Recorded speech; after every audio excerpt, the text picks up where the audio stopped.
So, Brad, we were talking about light emanating through the spheroids, and this is the path uh, that the light takes as it emanates through the spherotic structure.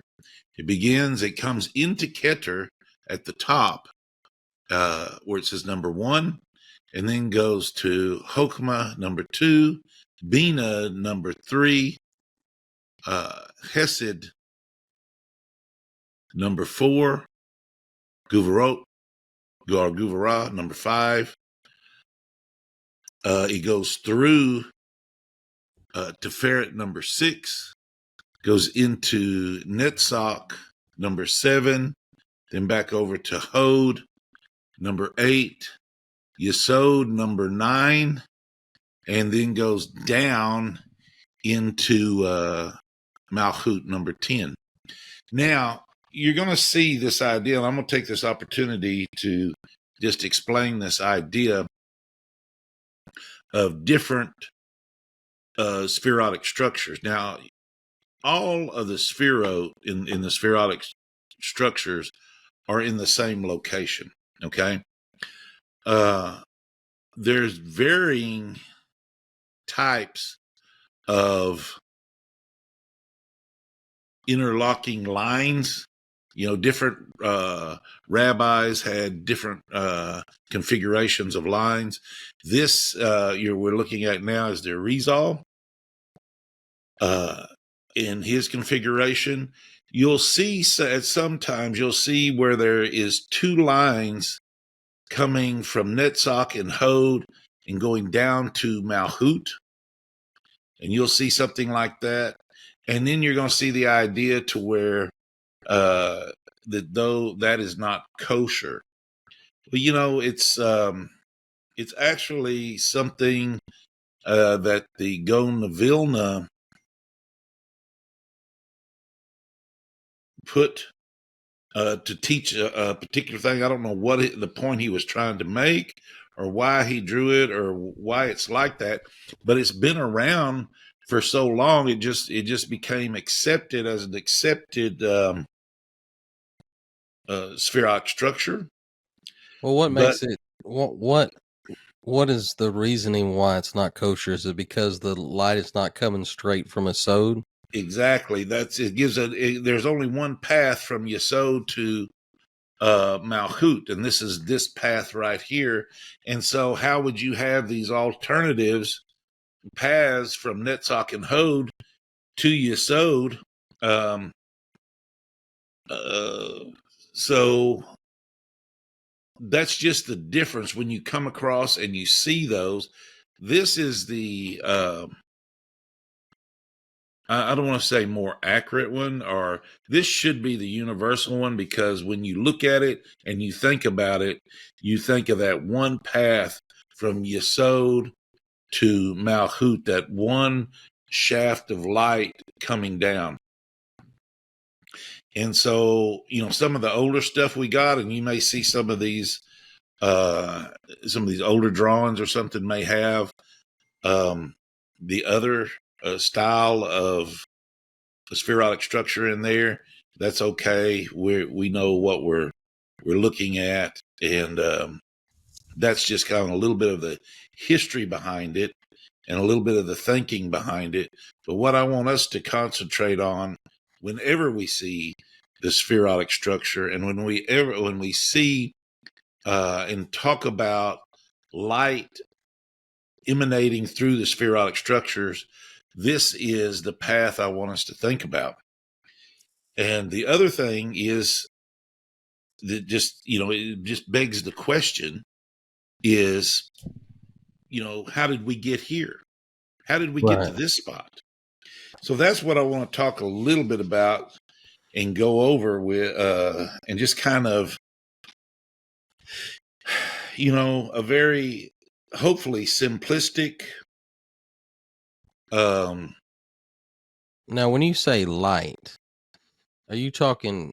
You're talking life force. Just so now Hebrew word for light. There's 2 different words, right? You have aura, O-R, And then there's ion light too, ain't there? Well, Well, and there's ore with an olive and ore with an ion. ion, right? One is skin and one is light, and then the other means skin, but they're both pronounced ore. What we're talking about is light. And so if we go to a solid white screen, what we want to talk about is what is called the Ein Sof. Okay. And the Ein Sof is called a consuming light. Okay. Um, the Ein Sof is the highest form of God we can not think about. And why can we not think about it? Is because it's too high for our minds to Perceive or we can't wrap our mind around it. We can't perceive it. We can't perceive anything about it. And so, but just to know that it exists and so know that it's an it's all-encompassing light.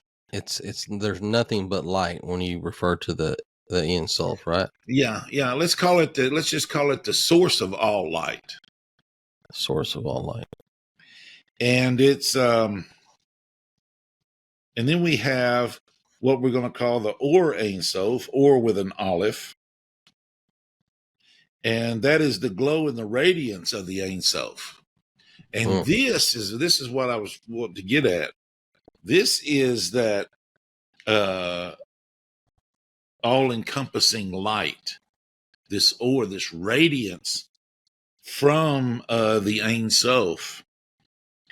And we have to think about it in a way that is just such an intense light that it's all consuming. It goes to never not. Nothing exists but that light. There's complete unity. Nothing can exist in that light. And if you put the picture up, let's look at the picture with the guy on it. And let me try to. So if you were to be in this light, this is the thing I want us to wrap our mind around, to grasp what kind of light this is and the intensity of this light. If we were to be in this light, it would consume us and we would become the light. It would absorb us. It would penetrate through us and we would become the light. So that's why, they're at this level of the Or Ein Sof, or in this coordinate of the Or Ein Sof, there's nothing there but the Or Ein Sof, because nothing else can be there without it being absorbed into it.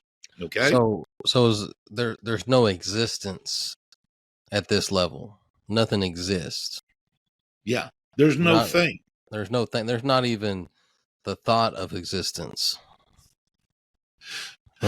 Yeah. It's because you're absorbed into the Ein Sof. There's nothing here but the light of God, or the light of the Ein Sof. Okay, that's all that's there. So that created a problem when God wanted to create something new. How would you create something new? How do you create something from no thing? How do you create something from no thing? But how can you create something when no thing can exist? Or is it more to say that no thing has exist? Yeah. Well, that's the thing is, when God is omnipresent and he is everywhere, and he's how can something else exist? And so the way we're going to explain this is that when we put that black dot, that page with the black dot back up, so this absorbing light of the Ein Sof existed everywhere. It could never not. It expanded all eternity, so to speak, and it was such an intense light that anything that was in the light would be absorbed by the light, and it would be the light. Or it wouldn't be the light would be them. They wouldn't exist, so to speak. There could be no individuality. There could be nothing that could operate within independence of itself. So the way the saying is that God hid himself from himself in order to create something new within himself. And so when we look into the scriptures and we see this idea of the void that was created in Genesis, and he created this void, the idea is that God withdrew himself from himself in order to create a space to where he could create something new within himself. And this new thing would be physicality. So he had to create a space in order to create creation. So the first thing that, he had to think about was, you had to make the will to create. And this will to create is Adam Kadmon. And the reason he named it Adam Kadmon is because he had man on his mind when he created the will to create. And so he called this coordinate Adam Kadmon. And he created a void in here. Does this dot represent, is this what the void is here? That dot is the void. And in the center of the eternity. And see, that's one thing I struggle with trying to comprehend, or like you said, wrap my mind around. How does something that is infinite have a center? But I know it's taught like that. I've heard it taught like that, from other people, and it's just so that's what I know they're trying to tell you something. Mm-hmm. When they're talking about the center. I know you hold all these terms loosely in your head, that there can't be no center. There can't be no center. But what are they trying to say, that man is the center of all creation? No, the idea is time and space didn't exist until a center was developed. Once you develop a center, now and within the physical creation, there's time and space. Okay. There was no time and space outside of this. Why? Because there was no place. Well, not to get too far off, but is our creation here now in physicality the only time and space there is?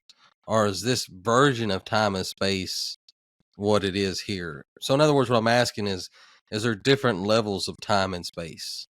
Or is it outside of this, the world of, not to jump too far ahead, but the world of Asiya, outside of the world of Asiya of Malhut, is there time and space?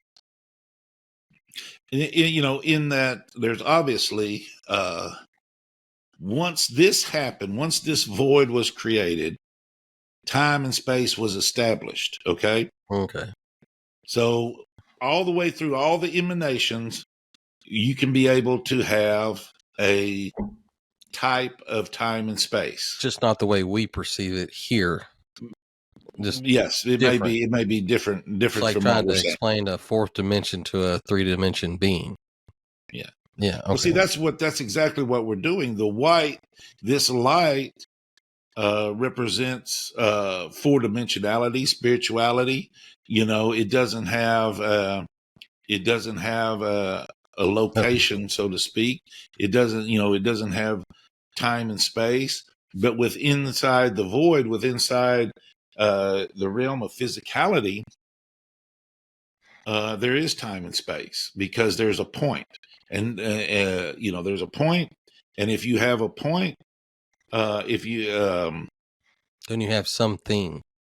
then you have a thing, and then you have a coordinate, and then if you have a coordinate, you can measure time and space from that coordinate. How far something is, how long does it take to get there?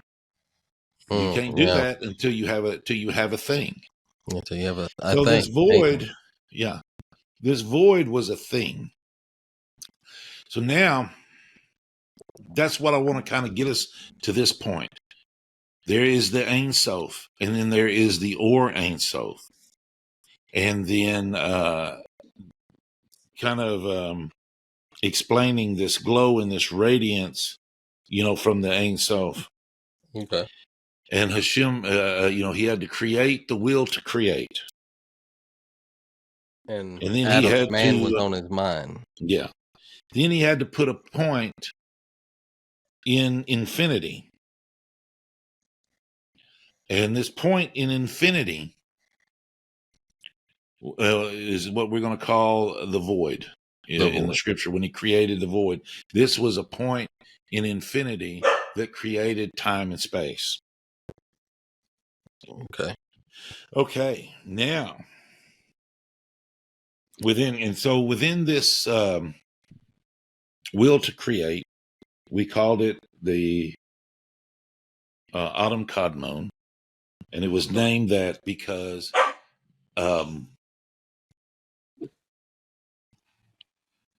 man was on God's mind when he created the will to create. And within this will lies all the possibilities that ever could exist, every scenario, everything that could ever be, or ever that will be, or ever that has been, will be, is within this world of Adam Kadmon. And so everything is going to emanate from this space.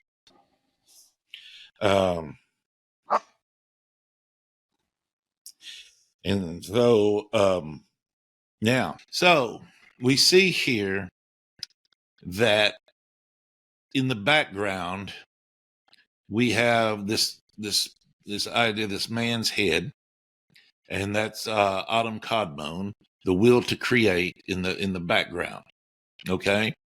Now, from this will to create, this world of Adam Kadmon, the world of infinite possibilities, out of it has the emanations of Og, Sog, Ma, and Bin. And this is Ab is the 72-letter name of God emanating from the eyes. Sog is the 63-letter name of God emanating from the ears.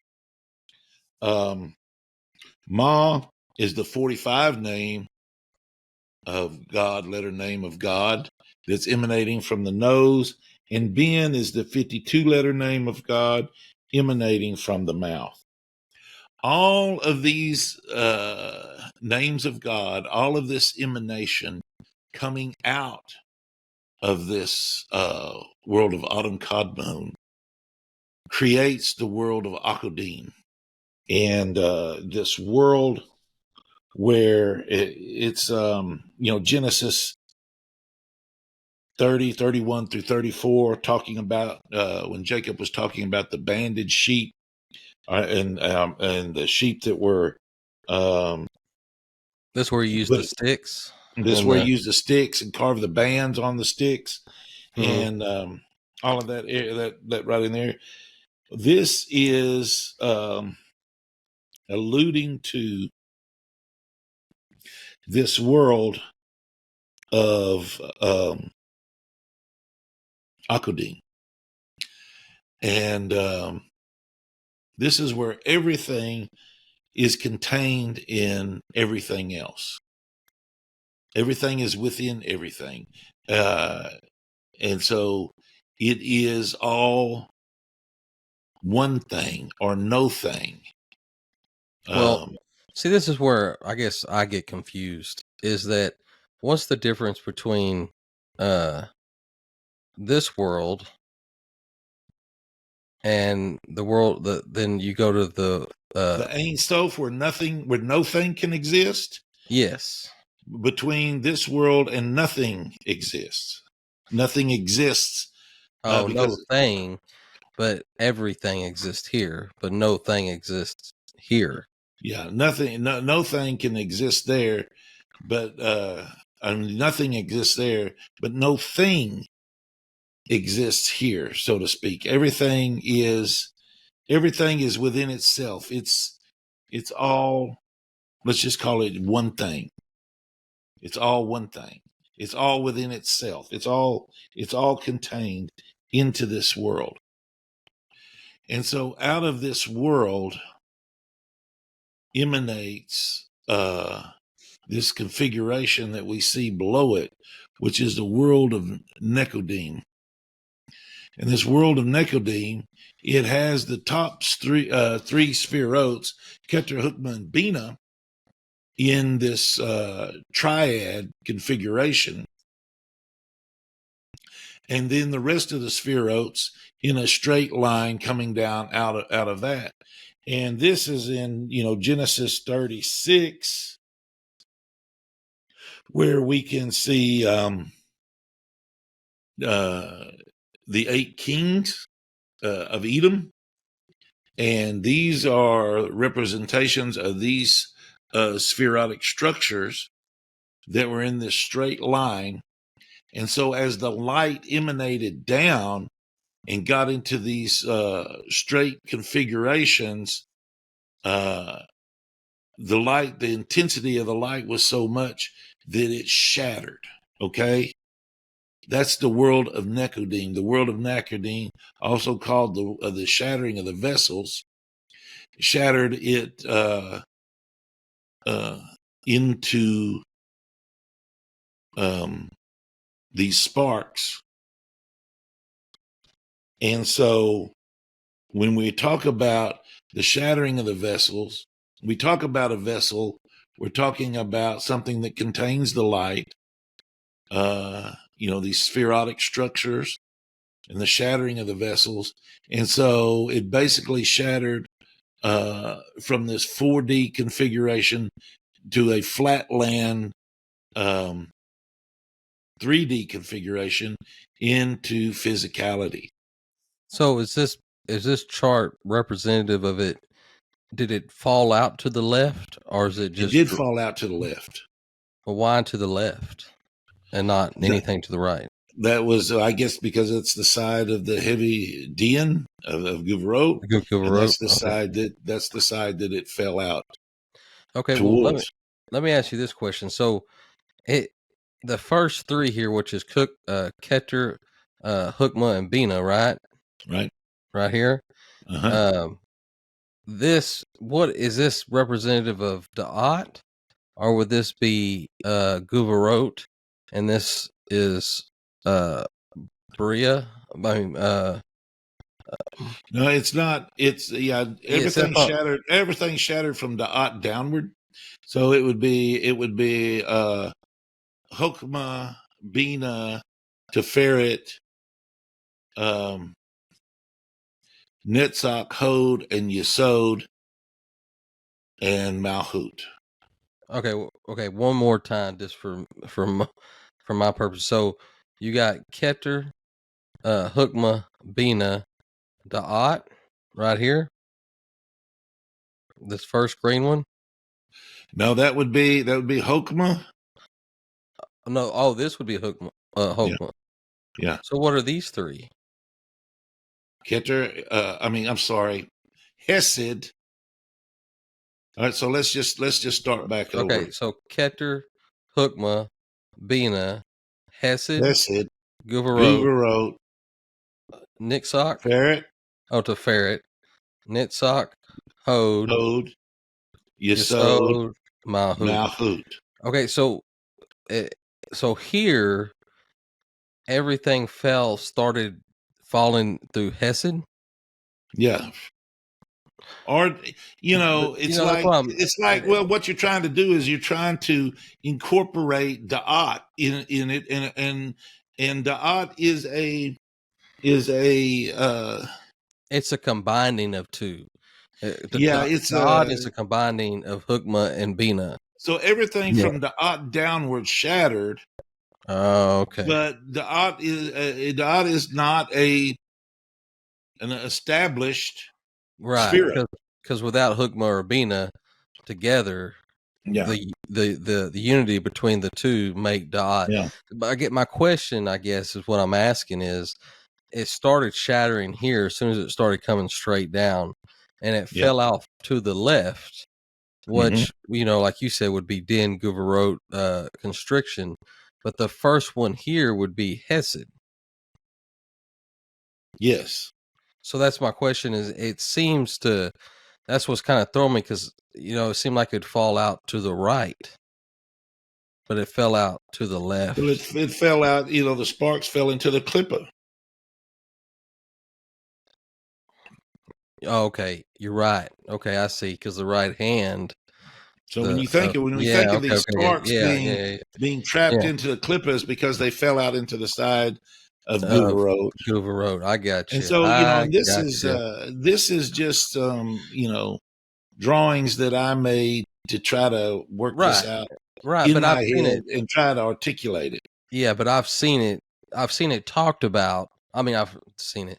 I've heard it talked about falling out to the left too. So I'm just, by your chart, I was just trying to wrap my mind around, what's going on. And I know when you're talking about this, you're holding on to everything loosely to begin with, Yeah. and you're trying to, you know what I mean? And I was just trying to see, because we were talking about Den and constriction Guru, but I digress. I'll let you keep going. No, that's okay. And that's what you got to do. You Mm-hmm. have to do that. You have to work this out in your mind. You have to think about it, contemplate it. If you got a visual that helps you kind of formulate these ideas that you hold very loosely in your mind, and you don't create it into these this and that and absolutes and you're just trying to grasp the idea of the order of creation and the Right. emanation of light. Yeah. Right. Right. Exactly. All we're talking about here is the emanation of light and the worlds that it passed through to get into this configuration that we're in. So, what are you talking about when we talk about physicality and light? There's a lot of stuff here that's you could say there's a lot in physicality. There's all kinds of things here. Well, there's nothing here but light, and all physicality is the table you're sitting at, the books behind me, all of this different stuff It's is nothing calculated more light. than Yeah. concretized light. Concretized light. What does light look like when it's not going at the speed of light? Matter. It looks like a solid object. Right. So, Well, what frequency is it in? And a lot of people talk about see, yeah, frequencies frequency. That's another thing. and Yeah. starts talking about frequency. What frequency is this light is? You've heard dark light, you've heard, bright, white light and dark light, all Right. kind of different things, light at different frequencies, all this idea. The light of darkness. I've Yeah, heard there that is nothing. terminology too. Yeah. Yeah, there's But nothing here but God. Why? Because there's nothing here but light. What is this light? It's the light of the Or Ein Sof. It's the light emanating from the Ein Sof. It's nothing here but God. Well, since we're right here on this, and I'm going to go ahead and ask, and I could be, is this point right here, is this where in the Zohar it talks about Adam in the river for 130 years?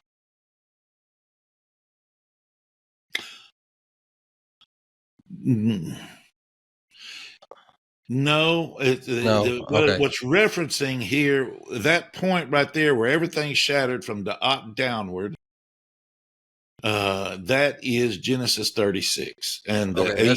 eight kings. That's primordial Adam. Yeah, that Yeah. is. This is all before. This is all before Adam. Okay. Okay. Adam. Let's call that Adam. Bleal, the Adam Belial. that fell. Okay. All right. Okay.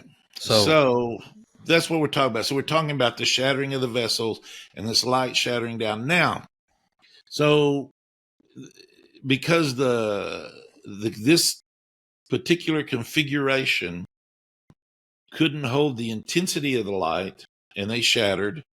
So what happened? Let's go back up to the top of the page now, a little bit more so, and let's look at this idea from the forehead of Adam Kadmon became emanated. It's let's get the yellow in there for the keep it over. Yeah, let's in the world of Baradim. So now from the forehead of Adam Kadmon emanated the new light of Ma 45 from the forehead that created the world of Baradim. And this is the, talking about the streaked sheep that Jacob had doing this world. And so within that world of Baradim, we see a new configuration of spherotic structure coming up as we're more accustomed to looking at. not a straight line. Yeah, it's not a straight line. It's these three columns. Hmm. And so what this picture is representing here, and we talked about this a little bit last week in the Tanya class, is about Malchut and how we're even able to contemplate any of this is because there's an idea that all Malchuts are touching. All Malchuts touch. So I kind of drew it in this configuration of these four worlds: the world of Atzilut, Berea, Yetzirah, and Asiya. And all these different worlds, they all are have their own spherotic structure. Light is emanating through them in a certain pattern, in a particular pattern, to where the vessels will not shatter. Okay. And so it's coming through these four worlds. Let me ask you this. I know I'm slowing you down and take you, but No, I just want to wrap my head around this.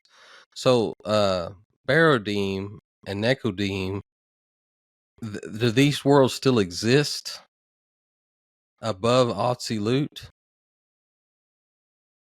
You know what I mean? Like, because we're calling these worlds, and then we're calling these worlds. So, if so, like, I understand the layout of these four worlds. Atzilut, Bria, Yetzirah, Asiya. So, does the everything emanates out of Baradim into Atzilut? Baradim is all of these worlds. Oh, okay. Okay. Baradim is it. So what you have is Adam Kadmon, the will to create, and that will to create emanated light into the world of Akudim. And the world of Akudim emanated light out into this configuration that we're seeing into a straight line into the world of Nekodim, the vessels did not or were not able to Contain the hold light. the light, and so they shattered. So there was a new light that now emanated from the forehead of Adam Kadmon that I got you. that's creating the world of Beradim. Now, I got this you. is a very important thing that we have to keep our mind wrapped around this concept right here. Beradim is a world is still creating. We're still actually in this shattered world of Nekudim, and we are building the world of Beradim. The world of Beradim is being built. Not that it doesn't exist, not that it's either being built or it's being actualized in our consciousness. It's not, we can't really wrap our mind around all of this, what's going on. So, because we can't actually actualize it now in the world to come, in a perfected world of Beradim, we're going to be able to probably do that. And that's what we're working for and working towards and building this world of Beradim. And so now we're trying to explain things not only in a 3-column spherotic structure, but within a 4-world structure where light is overlapping light, and the light of different worlds are touching one another, creating a path. Okay. But now let's go over here and go back to our original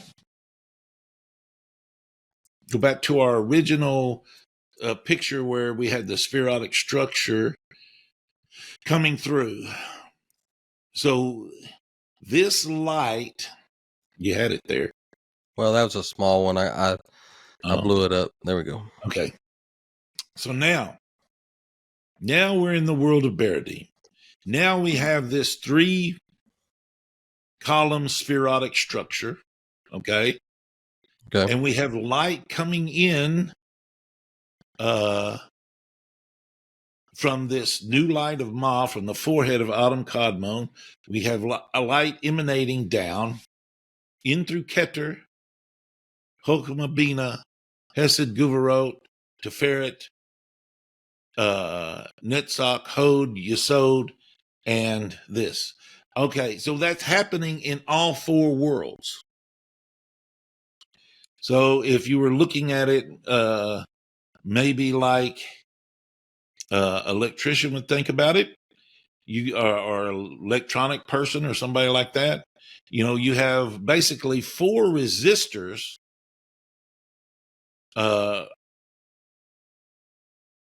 resisting the light down to its malhut, but all 4 malhuts are touching one another. So that's what I was saying earlier. The idea that we can even think about this kind of stuff is because the malhut of Atzilut is touching the malhut of Asiya. And so, which is the location where we are in this physicality. Okay. So we're here in this malhut of Atzilut, and we're actually in the malhut of Atzilut, and all of this light is emanating down through these. Because if we look at this, each one of these spherotes has a spherotic structure, and this light is being fashioned through each one of those spherotes, coming out, going to the next one, going through it, coming down, all the way through. And this is this light emanating down to us. So, so what, we created. So is this the process of Zimzum? Yeah. Not exactly. I wouldn't try to confuse sensum in with this. This is this is what we're talking about now, nothing more than emanating light. And so when the void was created, okay? Okay. The void was created, there was not all of the light was retracted because you couldn't there would be no existence of anything if there except nothingness or in the void,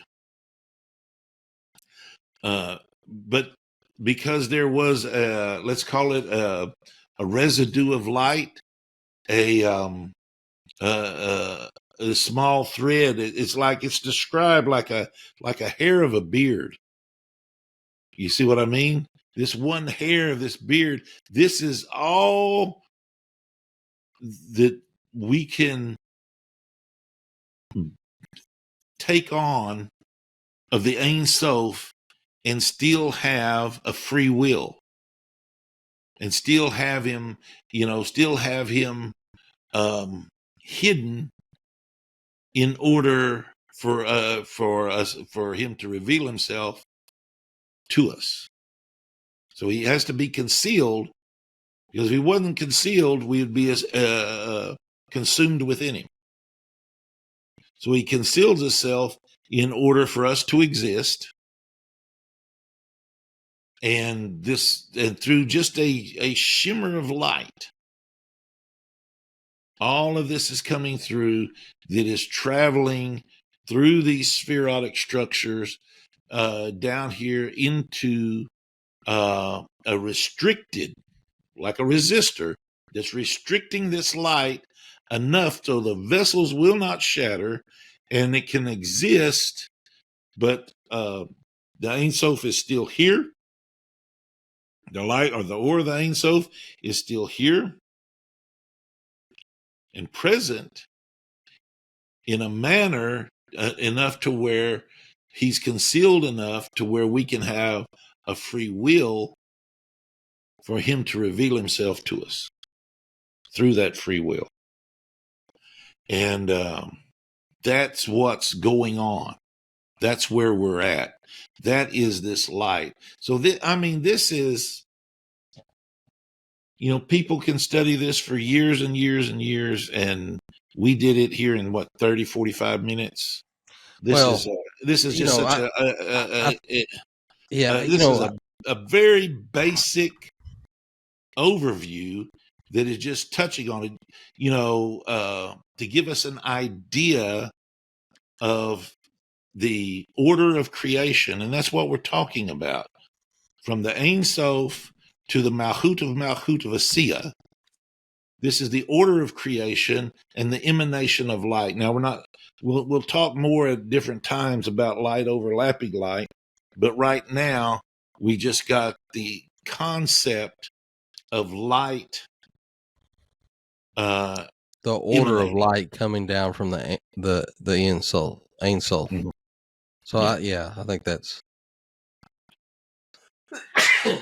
excuse me. Yeah, I think that's one thing to it's hard, for me to wrap my head around it. I think you answered a lot of my questions tonight, because with Baradim and Nekodim and these other worlds, I never understood, because the only worlds I really understood or thought I had some type of understanding on was Atzilut, Berea, Yisera, and Asiya. But then I hear other people. I hear all these concepts about Nekodim and Akodim and Baradim, and that's what confused me, because I didn't understand. So you're saying is that another creation? Which there's creations. There's several creations, and then there's creations within creations. But I'm talking about for our creation. Yeah, I understand that concept. But I'm talking about that deals with this creation, because all the shattering of the vessels from Nekodim that we're talking about here deal with this creation, right? So the vessels from Nekodim that shattered and fell out to the left came, which is the new light of Ma, right? Am I understanding that right? And Well, created there the was a world. new light of knowledge created. Now, the sparks, when we keep hearing about this concept of sparks being trapped in The Clipper. the clipper or in Right. the shells, and the light is being trapped in it, and we're going out and we're retrieving the holy sparks. We're retrieving these lost holy sparks. This this is these lights when these vessels shattered and the lights went into the clipper. That is what's being retrieved and what's being rebuilt. So think about the story I like to talk about with the idea of what's happening is we can see that we can think of Adam as a giant crystal chandelier, okay? Okay. And the chandelier falls from the ceiling, hits the floor, and shatters into a 7 billion shards. And so all of those shards are being retrieved and brought back and putting the chandelier back together, putting the body of Adam back together that Right. fell. And it's come back. And each one of us has a coordinate. Our soul has a coordinate in this body of Adam that is being put back together. Mm. Well, that you just answered something that I did not understand out of out of the Likutei Moharan. And it's something that we're going to study coming up. But it said, the Rebbe said that you don't actually exist until you do teshuva, until you have repentance. Well, that makes sense, because if you're putting something back together and you're fixing something, then you're not back as a whole to the body of Adam. In turn, you don't exist yet. Now, Right. whether that's what he's talking about, I don't know, but that makes sense, and it'd be very interesting to find out. Well, see, that's the point of this. There's people are going to say, you you shouldn't think of things beyond Genesis 1:1. You shouldn't think of things that happened before that. Then And why is this in Genesis 36? well, that's because Genesis 36 has actually happened before Genesis 1. They just didn't tell you that. No, that's what I'm saying. If you're not supposed to think about it, why put it in there? Well, Why I got to put it they in put it the in there because they put it in there as the kings of Edom. They just right? didn't. But the idea, But nobody was going to ask what that was. the sode of the matter is hidden within these kings of Edom. Uh, so here it is. You have two Gentiles discussing the Hishtal Shalut, the order of spiritual creation. And there's and there and uh, certain rabbis watch this. You probably give them a coronary, uh, because Yeah. of what we're doing. So, but what is this purpose in it? So, first of all, what they're going to realize is how close the Mashiach is if this information is able to be articulated to any degree by a couple of Texas Gentiles. Okay. Yeah. And then what happens is if we wrap our mind around some of these concepts, these terminologies, and these ideas, then when we go in and we read things like the Likutei Hamaran or the Tanya, that's all in English, that they translated into English and that we can read. Now we're going to have a deeper understanding of it Right. and grasp a Absolutely. little bit more. And we watch all of these rabbis that are teaching things on the YouTube. internet, the Yeah. YouTube, whatever it is, all the books that they write in English. I mean, Or they think we're just not going to watch it. yeah. Well, Well, we're not going to yeah, understand it, but yeah, once we're able to put more of these pieces together, uh, like we're doing here, right. learning the terminology, learning their coordinates, learning the functionality of it and what's going on. Now we're going to be able to understand a little bit more what they're talking about, and we can formulate questions from a point of knowledge and not from a point of ignorance. Well, I had somebody ask me about studying these concepts and this kabbalistic these kabbalistic teachings and stuff, and they asked, well, what's the point? Why do you? Because it's so lofty and it's so it's so abstract. And then I tell them, well, it's this, but it's really not this. It's this and that. It's the never not concept, right? But I Yeah. got to thinking about it, after I had the conversation with the person, and I was like, well, and then it kind of hit me like I was sitting reading something one night, and I don't remember if exactly the material. It was kind of it was just something to read to pass time, whatever it was. And then, it got me thinking that all this stuff that we're learning, learning these concepts and understanding the flow of light from creation, it kind of helps you think. It makes you spiritual minded.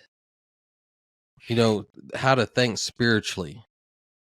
You know what I mean? I mean, because we Absolutely. understand the stories within the Torah as actual stories, and that let the Peshat be the Peshat.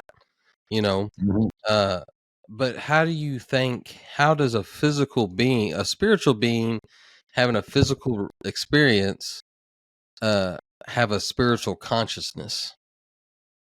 Mm. You know what I mean? And when the only way to, I think, have that spiritual consciousness outside of yourself, outside of self, Mhm. in a physical environment, is to learn a spiritual concept, learn Right. something outside of physicality. And I think this is the only thing, not the only thing, but uh, not the only thing within that that you can begin to wrap your mind around. But I think one of the first things you have to do is understand, anybody that's learning this is to understand the concept of the never not concept, and that's not, you hold on to all these, it's not like there's really a long face man there. There's not a mother, Yeah. there's not a body, there's not a physical body, but we use this terminology because that's what exists here. But then you hold Mhm. on to them loosely and it starts giving you this spiritual mindset. Does that make sense? Oh, absolutely, it does. You know? Because look, we studied this a long time, and we learned this. Mike taught this from Rabbi Baxt, who used a document that Rabbi Bart Sadok wrote, and that document is in one of his books. But if I tried to tell you which one, the name of it, off the top of my head, without looking at it, I would give you the wrong name. So I'm gonna have to do a Right. little bit of research on it and get you the right one, so you can put that book up there. That this information is in that particular book. That he explains it from how um, Bax taught it to Mike, that brought it down to us, but we spent a long time doing it, and then we use that information to Did build I upon lose you? learning other Or are you things. thinking? So what you're saying is Uh-oh. exactly right. Once you have this foundation of the order of creation, a lot of other things start making sense. Uh, because you understand some of these concepts that that this is bringing down to why things happen, or what they're doing in the Peshat, in the simple writing of the text. Once you understand the sod behind it, once you start thinking about what these kings of Edoms mean, what is this stuff about, the striped and the banded sheep and curving and sticking rods in the ground with carving stripes on them? None of that. What do you do with that?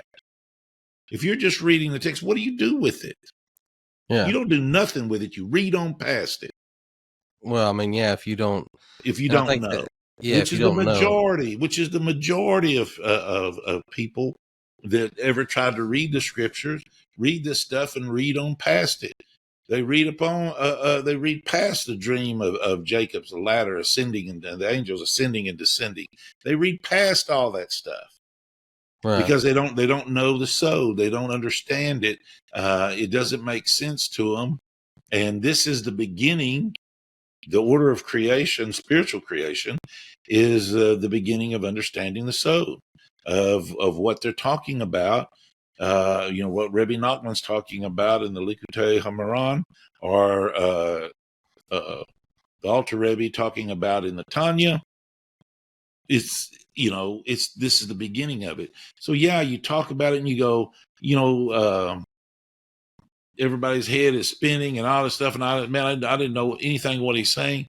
You start learning by hearing it, by getting accustomed to the terminologies, by getting concepts and ideas. Like, we put up a little man in there, or we and try to give visuals. It's just visual learning effects. Yes. Yeah, that's all it is. But it starts to develop something within concepts within your mind that gives you a framework that you can work with as you're reading and studying other rabbis, that are talking about these things. Well, you write books about it. Well, what are you gonna read do? Yeah, I know that's exactly. You're gonna read it. You're gonna read a book of Inner Space. It's in English. Yeah, but you're it's not put together by Avraham Sutton from Rabbi Ari Kaplan's work. Put it together.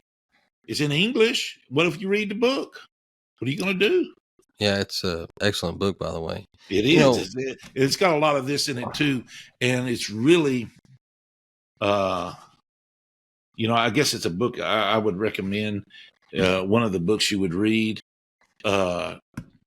about this and learn a lot of these concepts and these terminologies and their coordinates and what they're doing. But I've listened to people say several times, I've read the book 3 times. I don't get it. It's like, well, it's more than just reading it. It's listening to it. It's talking about it. It's articulating it like you're doing, getting these questions and going over with it and, trying to pull something out from me that I may have, heard somebody say or, it's or this taught right somewhere. here. It's what we're doing right here. Being part of this oral, tradition and just a small aspect of it, and that's a study partner. Because I think a lot of people try to invert in on everything they try to study, and they come up with these ideas that don't even exist within Torah. You know what I mean? That's because I've heard people come up to me and talk about the Kabbalah, and they say, "Oh yeah, I study Kabbalah, do this," but they don't read no Torah. And then they say, "Well," and then I'll ask them, "Well, tell me what you know about the Kabbalah," and you start to realize really quick that these people, everything is. There's nothing held loosely. Every concept, and they can't wrap their mind around it because they think everything is, is Mm-hmm. what it is. Like they try to they try to make it something, and as soon as you do that, you lose it. Well, it's like in the Yeah. Pardes where it says, don't say water, water.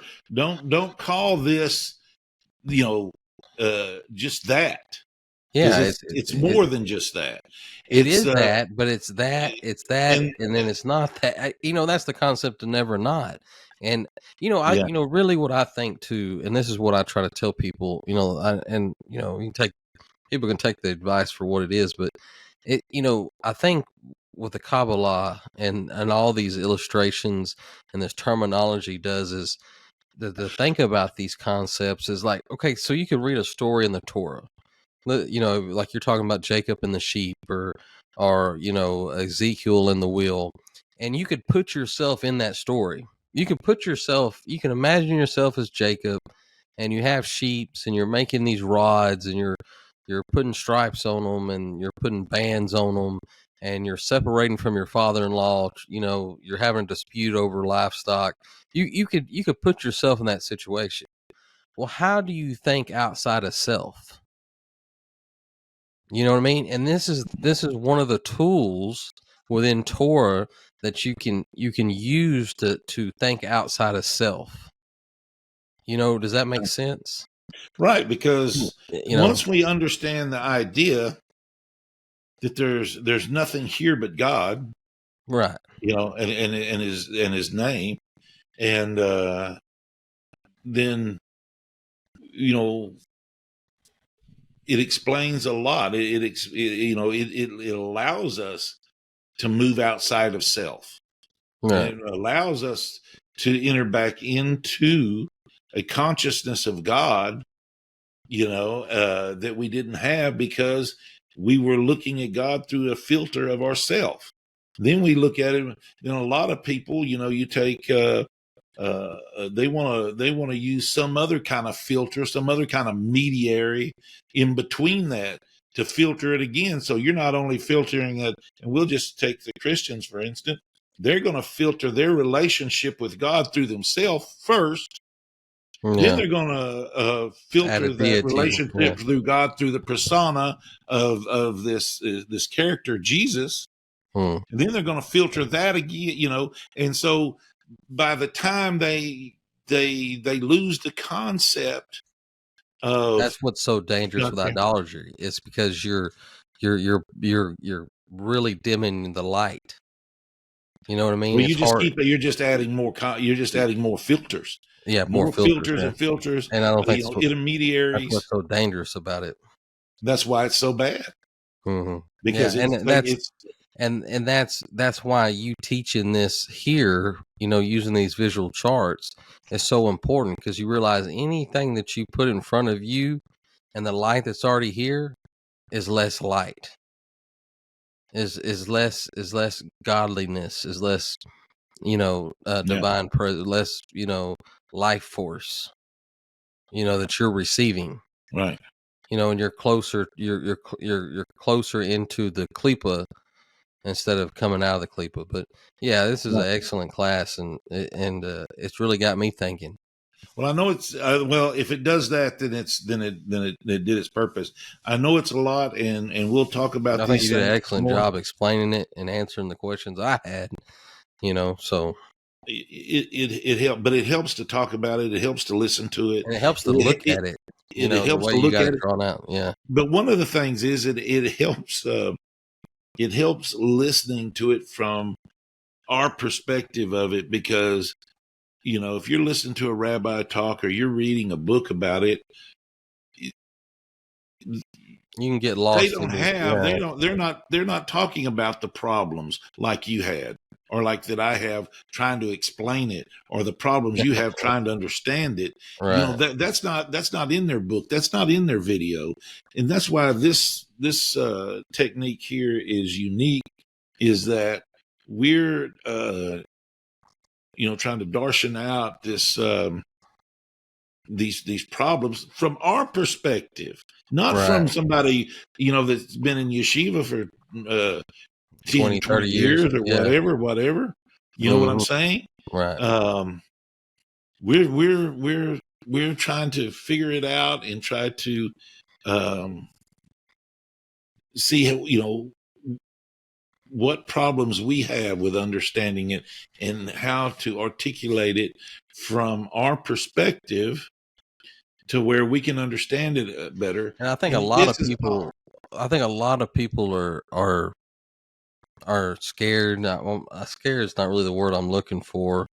Uh, to ask some of these questions here about these different concepts, because they understand it is so lofty, and that it takes years and years and years of study to start to try to have an understanding of this terminology and these concepts. So when you're starting off not knowing anything, you know, I mean, here I am, and I've been studying this, I mean, let's be honest, I've heard about it, 10 plus years ago, but really in the last 2 or 3 years, really said, you know what, I want to try to absorb as much of this as I can, try to understand as much as I can from this point on. So let's be honest here and say 3 years, and I realize I know very little, if anything, and maybe a lot of the stuff I think I know, I don't understand it correctly. But you have to start somewhere, and the only way you're going to move forward is to ask the questions. So you know, I appreciate you taking the time and explaining this stuff to me on my level where I can understand it. And I hope other people, maybe, if they watch this video or and they have questions, reach out, and realize that, hey, you're nothing's you there's not a bad question, because you got to know where somebody's at so you can answer the question. So you have to reveal that, and it's okay. I mean, if you don't even know the names here of the spherotic structure, ask the question. Hey, what is this thing? I see it. I'm reading every book I open in Kabbalah. I see this structure and I hear these words, and like the world's like, me, I didn't understand. That's one of my confusions in 3 years of study, is that I heard, Necodim, Baradim, and all these different worlds, but I didn't understand them being called worlds, because the only worlds I knew about were, Atzilut and down to Asiya. You know what I mean? Mhm. So it really helped me grasp what's going on, and or get a better understanding. Not that I It's a really know. better, I don't yeah. think you ever know, and as long as you can accept the fact that you'll never know the whole thing, I think you're much better off. None of us are going to be Kabbalists out of this. Okay, No, let's no, let's get over that. No one is a Kabbalist.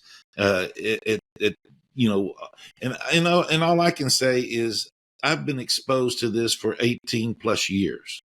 Okay, I've just been right, exposed to it, and and I understand how it helps me in Bible study, and in studying the Torah and the Tanakh, and doing that. right. It's So really good. I get how it helps me because I've been exposed to it, and so the more we talk about it, but there's something more going on here, and that is the fact that the nations are talking about these concepts at this level, and able to articulate them at this level, is really a sign of the times and where we're in, and how close we are to Mashiach. And Baruch Hashem. this stuff becoming common knowledge at that. We're gonna, it's gonna be at a point to where it's common knowledge. But all we're doing is getting a sensory perception from the nearness of Mashiach, Right. and we're talk about it. Mhm. We could be playing cards somewhere tonight. We could be doing a lot of different things, but we're discussing the order of spiritual creation, from Kabbalistic uh, perspectives. Absolutely. And it's because we have this Hashem willed it. connection I to mean, to that's where Hashem, we're at. from where we're at, and where the world is, and what's going on. So, and we're kind of forging that ground to where we're talking about it honestly. Yeah, Rabbi could come in and correct everything we said tonight. And so, Right. And then, all I, and I wouldn't mind that a bit. yeah, You well, have to, and I think you come to that point. I think when you first start studying it, it'll bother you to have, a rabbi say, "Oh, well, that's totally wrong. You learned it wrong." And then it kind of, it tweaks your ego, because your ego is still at a point to where it's not really that ready to receive, and you it runs you away from it. You know what I mean? And then most people return and they come back with a new perspective and less ego, and they're able to move a little further. But I'm all for rabbis. I may not agree with some of their opinions, but it doesn't make them wrong. You know what I mean? Just like it doesn't make me wrong for wanting to learn. It's just, it's where, it's just where I'm at and where they're at on it and the way they feel about it. I will say this. If here's one of the benefits, if you can take anything away from any of this, is that, I read the Torah every night, and not a whole lot, just the Leah. I read it every night, and I may study a little bit about a particular Leah if something's in there that that I'm interested in. But when I wake up in the morning and I start my day and I go to work, and I'm in the secular world, doing my job in this, no matter what I really read about in the Torah, I may think about it a little bit during the day, but this stuff here, I think about it all the time. So in other words, my thoughts are connecting to Torah through these concepts, and then through these concepts connects me back to different points of the Torah, the written Torah. Sure. You see what I'm saying? So in a way, this right here helps you stay in tune with Torah throughout, dealing with secular deals and mundane conversations. At least part of my mind and my thoughts are on this, because they seem to stay with you. You know what I mean? Because, you read a story, okay, well, they're building the tabernacle, they put the rods, they got 50 rings, and, you're not really thinking about that unless you're like a mathematician. And then numbers really, you think about those numbers, but that's not the way my mind works. But what it does think about is this emanating light, and how it got here to me, to where how did I get here now? And what am I supposed to be doing now that I'm here in this point in my hoot of Asiya?